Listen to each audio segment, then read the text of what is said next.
Jessup.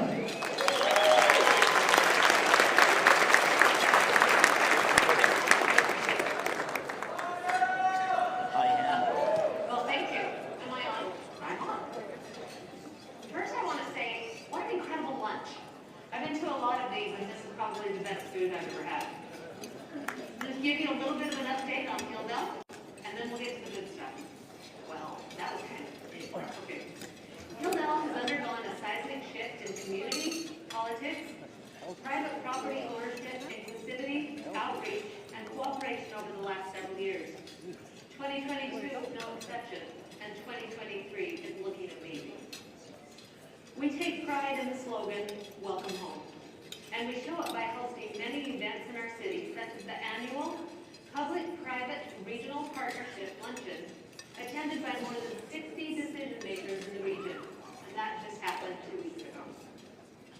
The Hildale Day of Hope, of community support and encouragement, several cultural arts events with nationally and internationally recognized performers, a Mother's Day flag raising and community breakfast, Independence Day activities with Colorado City, a Veterans Day flag raising, a Renaissance fair, and an annual Christmas tree lighting with a new location, and community donations of mechanical trees.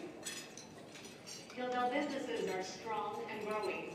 Some of these businesses are more than just locally recognized, such as Finney Farms, Water Canyon Winery, and camping, glamping, hiking, leisure resorts, and outdoor recreation areas are excellent. Balance of Nature Warehousing Production facility came to town a few years ago, and Plus One companies have broken ground on a new multi-million-dollar facility. Entrepreneurship is a common quality amongst our residents, and we have recently, this is good news, we have recently been awarded a grant from the Utah Governor's Office of Economic Opportunity to establish an innovation center and entrepreneurial incubator with fully prepared, state-of-the-art, plug-and-play office rentals, a prototype creation area with a 3D printer and fabricating equipment, a training and business education center, as well as tourist information. Free market land is now available within the city as our boundaries were extended to the west by almost 2 miles. This provides greater opportunity for housing and commercial development.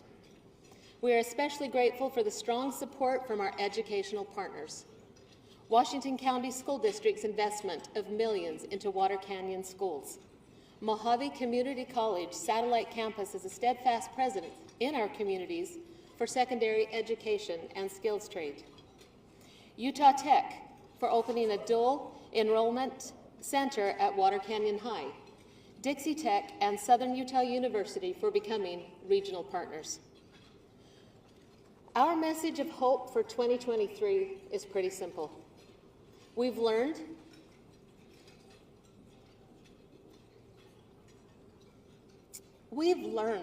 from where we've been. We love where we are, and we're looking forward to where we're going. We can do amazing things when we work together.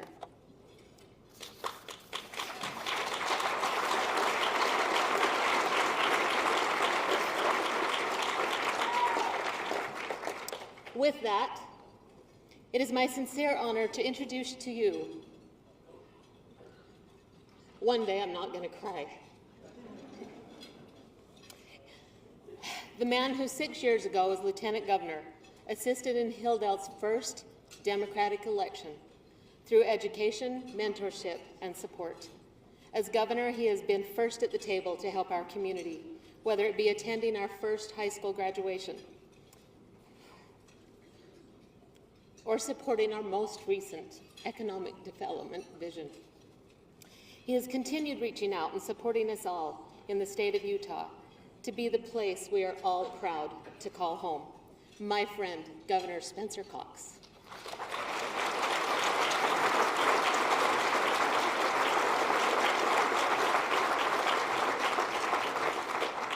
Thank you, Mayor Jessup, for that very kind introduction. She's incredible. What she's done in Hildale, her team is transformational. And I will never forget that first high school graduation. It was technically the second graduation. The one before, only one person graduated, and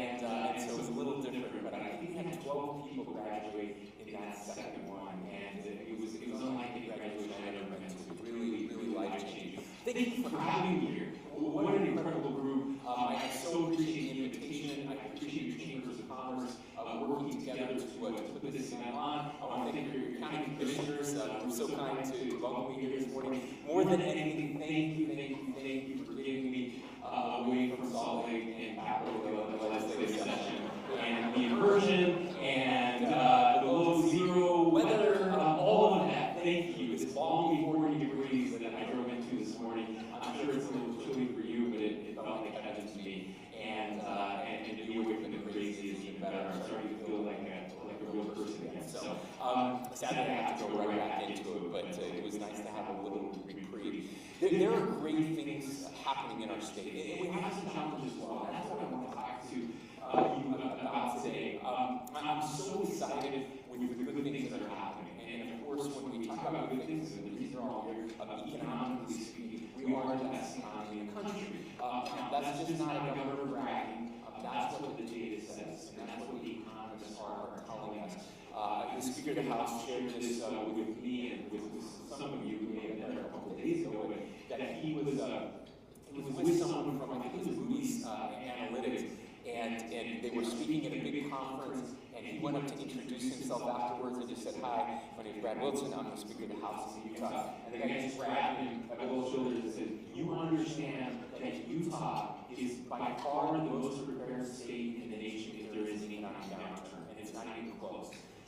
That's because of the great work that is happening here and the incredible people. It's not because of a great government, great lieutenant governor, great legislature, although I hope we do have those things, but it's because of the business community. It's because of our incredible citizens that work so hard to make our economy great.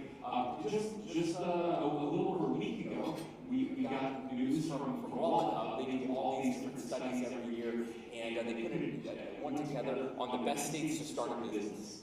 And maybe not a surprise to all of you, I think it may have been a surprise to a couple other states in the country that Utah was number one. The number one best state, each startup state, the number one place in the country started a business. 2 and 3 were Texas and Florida. So pretty heady competition for us to be at the first of that. Now you see we've got some pictures going here. I did not choose these pictures. I have no idea what they are. They're really awkward pictures. I apologize ahead of time, but I appreciate the slideshow that was put together. Now, I want to talk a little bit about some of the challenges that we face in our state. As we travel around and talk to our citizens, again, look at the data, the numbers, we recognize that we have a couple of challenges that are out there and some real opportunities this legislative session. The two major challenges have to do with growth. One of them is natural resource related, and that is water. And you understand that better than anyone else in this state. No one appreciates water more than people that live in southern Utah. Now, obviously, we have been in the middle of a large drought for many years now. UCLA says that this is the worst drought since the year 880 in the western United States. So, congratulations, we are surviving a 1,200-year drought, and we should be pretty proud of the work that we've been able to do to help prevent drought. And not us, though, the people that went before us who worked so hard to make sure that we had an abundance of water. We were able to store water for long periods of time and use that water in case of drought. Now, we recognize that as this drought continues, it is going to become more and more difficult to do the things that we want to do, the things that we need to do to keep our economy great, to sustain life, and to continue to grow. Now, growth for growth's sake is not something that we're looking for. However, I firmly believe that we want our kids and grandkids to live here. I do, and that gets more difficult if we don't have enough water, and that's why we are working very closely now. All people ask me about is the Great Salt Lake, and I'm certainly happy to talk about the Great Salt Lake. Let me be very clear, we are not going to let the Great Salt Lake go dry. Those experts who said that the Great Salt Lake is going to be dry in 5 years are completely wrong. That is not going to happen. And we made the changes a year ago to make sure that doesn't happen. There will be more this year. But I also want to be very clear, and I've talked with your water folks about this, I've talked with your commissioners about this as well. The water is very different in southern Utah, right? Conservation is critical here as it is in northern Utah. Utah as well. But the drops that we save in northern Utah go into the Great Salt Lake. The drops you save here go to California. We want to keep that water here, as much of it as we possibly can. And so we are working very closely. We have a major proposal. We included it in my budget proposal to the legislature to support the big water projects that you are working on down here. And let me assure you that we are fully engaged and we are full participants. It is not just on you to solve your water problems. Your water problems, Washington County's water problems are Utah's water problems. Okay? And we have a duty, we have an obligation to participate with you monetarily as well as intellectually in solving those problems. So just know you have a full partner in our administration when it comes to that. The second issue that I think is so critical right now is the cost of housing. And of course, you're feeling it down here, we're feeling it everywhere. It's really interesting. This is the first time in the history of our state that we are feeling it everywhere. You've had spikes in home prices here before. We've seen it on the Wasatch Front before. We've never seen it in Fairview, where I'm from. We've never seen it in Emory, where my brother-in-law is from. This is the first time that we have seen a housing crisis across our state in every single community. And so the answer is very simple. Some of you have heard me talk about this. I took economics class once, and the only thing I remember from that economics class is supply and demand. When demand outpaces supply, the price goes up. I remember that. So there's two things you can do, right? You can either decrease demand, which is what the Fed is doing right now by raising interest rates. Okay? So we're artificially killing demand. That's not great, and I don't think it's particularly helpful. It will bring down the cost of housing, but only because the price of money is too high, too expensive, which means that fewer people can afford homes in our state. My proposal is that we increase supply, and I think it's the only proposal. Unless someone out there has some other idea that I am not aware of, the only way to do this is to increase supply. And so we are working very carefully and closely with the leading cities and towns and others. We have several bills that some of them are out, some of them are coming, that we'll be working on with the legislature to help get those passed, to help make sure that we can increase supply. Government tends government regulations increase the cost of housing. Not just the fees that we put on homes, but the time it takes us to make decisions. All of those things add to the price of a home. Anybody that has ever developed homes understands it, and we can do better on that side of things. And I want you to know that I'm committed to help making that better. Now, we have some incredible opportunities out there right now because our economy is doing so well. We have an opportunity. Let me back up a little bit. Over the last 2 years, since I've been in this position, we have reduced taxes in our state by $300 million. That's the largest tax cut in our state's history, and we're going to more than double that this year, maybe more than triple it. I proposed a $1 billion tax cut. I think we can get there, and I believe it's just my philosophy. I believe that the people of Utah can spend their money better than I can. And so as we have opportunities to give it back, we should give it back and reduce taxes. And so you'll see there are lots of different proposals out there. We're working with House and Senate to figure out what is the best mix. How does that look at? What does that look like? We're looking. Can we take the remaining tax off food at the state level? Can we reduce the income tax? I feel confident we're going to reduce the income tax. How much will depend on what our final numbers look like in a couple of weeks when we get those numbers. But we are going to see significant tax reduction. We've almost removed all of the tax on Social Security, and we're going to try to finish that off. And so we're moving in a very positive direction there. And at the same time, we're going to have record funding for education this year. We can do all of those things. And that's the beauty of having a state that focuses on making sure we have a strong economy. It allows us to do more with less. And that's what we're working towards. And I feel confident we're going to arrive there at the end of the session. Now, last thing I want to talk about. How many are happy? Woo! That's look, some of you are familiar with Arthur Brooks. He's an author, acclaimed author. He has several books out there that I highly recommend. one called The Conservative Heart, which I love. He has another one called Love Your Enemies, which is fantastic. But lately, his focus has been on happiness. I've been thinking a lot of happiness recently. He actually came and spoke to us a couple weeks ago. We had members of my cabinet and senior staff who were there. I appreciate my cabinet and senior staff who are with us today. Stephen Lisby and John Pike, they're rock stars from Southern Utah, and we love what they do. And I'm so lucky to have geographical diversity on my team. People from Southern Utah who live in Southern Utah who are part of my cabinet and senior staff. But we were talking about happiness, and I've been obsessed with this. I know all of you, I won't make you raise your hands, but I know all of you watched my State of the State address, and probably printed it out on my event to your kids. We did something a little different this year.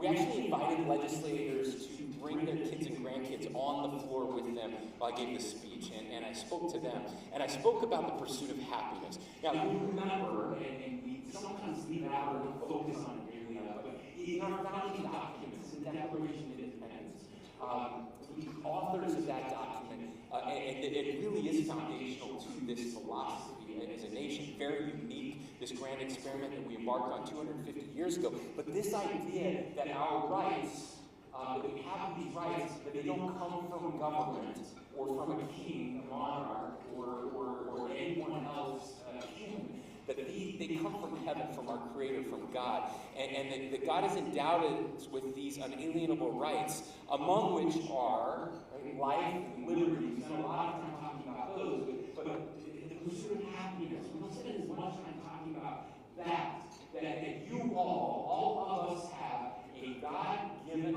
right to pursue happiness. Government's job is not to make us happy, right? Government's job is to protect those rights, right? So government's job is to protect your right to pursue happiness. Again, you don't get it from government. Our job is to protect it, which means a lot of times getting out of your ways to pursue happiness. That's a big piece of it. But I think what is happiness? What makes us happy? Well, unfortunately, Arthur Brooks has been studying this. As a professor at Harvard, he teaches a class on happiness. And he's looked at all the research, all the data, all over the world and compiled it. And basically says that happiness comes down to 4 key principles. These, if you're taking notes, this is all you need to know. You can remember, you don't need to write it down. The 4 things that make people happy in every culture, in every region of the world, whether you're rich or poor, it doesn't matter. These are the 4 things, okay? Faith, family, friendships, and work that serves other people. Okay? Faith, family, friendships, and work that serves other people. That's it. Now, those can also get out of balance. You need all 4 of them, and you need to balance all of them. You need to focus on all of those things. Don't let the work get too out of balance, and that you fail your family, right? Don't focus so much on friendships that you forget about your faith. Right? Don't focus everything on faith that you don't develop your friendships and you're not working. All of those things, you need all of them. Because something else that was really interesting said, I can ask someone 2 questions and immediately know if they are happy. Because you have that meaning in your life. You get your meaning through faith, family, friendships, and work with service. Because here are the 2 questions that I ask. The first question I ask is, why are you here? Why are you here? The second question I ask is, what are you willing to die for? If you ask someone that question and they immediately can answer it, that's the person who has meaning in their life. And is more than likely a person that is happy. And then he went on to say this. The reason I love coming to Utah, and he comes here often, is Utah as a state, as I look at every state in the nation, you are the happiest state because you understand those 4 things. He said you should be the happiest governor in America right now. And your people should be the happiest people in America right now. And he just said, make sure you let people know how important these 4 things are and help them never to forget. Because when we forget those 4 things, that's when we lose happiness and we stop pursuing happiness. And so my hope is that as Utahns, we can set an example for the rest of the nation. That we will pursue happiness. That we will focus on those things. Faith, family, friendships, and work that serves others. We lead the nation in charitable giving. We lead the nation in volunteerism. I believe that that's a big part of why we're happy. We are known as the family state. I just created this past year the first office of family in our state.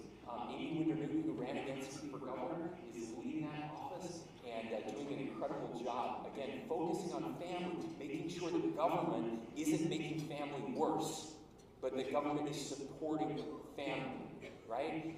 We have some of the highest faith rates in the nation, but they're declining. The rates of faith across the country are declining. The fastest growing religion in the United States of America right now is the nuns.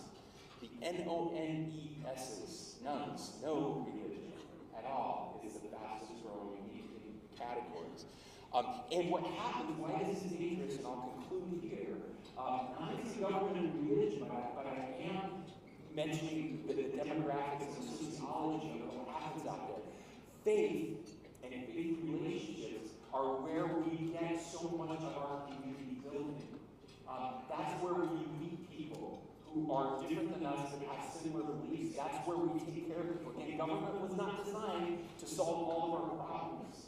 It's the exact opposite, right? Government is the last resort. But what happens when we don't take care of each other is government grows bigger and we're not designed to do it, and we do it poorly, and we end up in a worse situation. Community building matters, and that's why I do worry about that faith piece that you mentioned.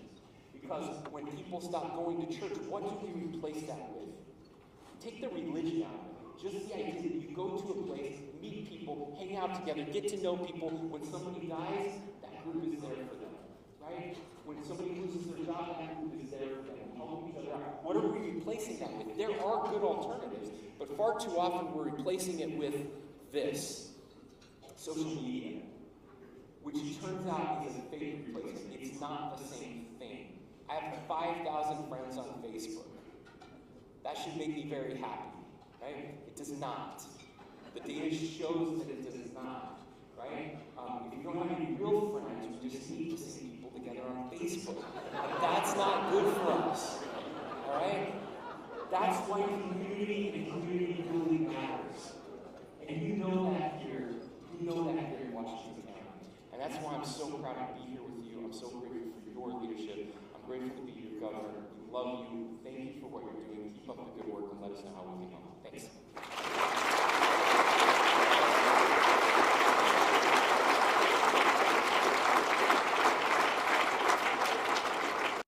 Ladies and gentlemen, please welcome to the stage Washington County Commissioner Victor Iverson. Good afternoon, everyone. Thank you.